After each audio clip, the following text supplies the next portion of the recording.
ดวงตาผู้สวยของแดงต้องเกรงซีเห็นเท่านั้น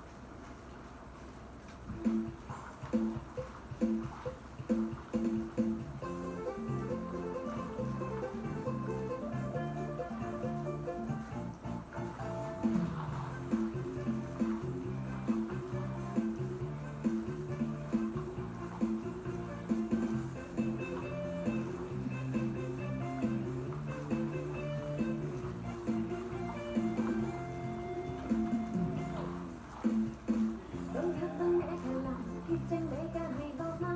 บางทีมันหุ่นปัญญาหัวเบาว่าใจมันเอาเพียงนอนวันมาหยอกแต่บอกหัวสึกจังได้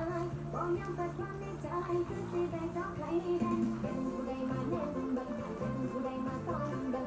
คือตาคือใจก็ให้บอกไปอย่าหัวเป็นผู้ใดมาซ้อนดังสิหักปันใดก็คงบ่ได้หักอายบ่ยอมสิแพ้แค่อายแน่มาก็อ่อนแอแลจนบาดใจหัวใจสิแพ้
เคล็ดลับดวงตาผู้สวยของแดงต้องเกรงซีเห็นเท่านั้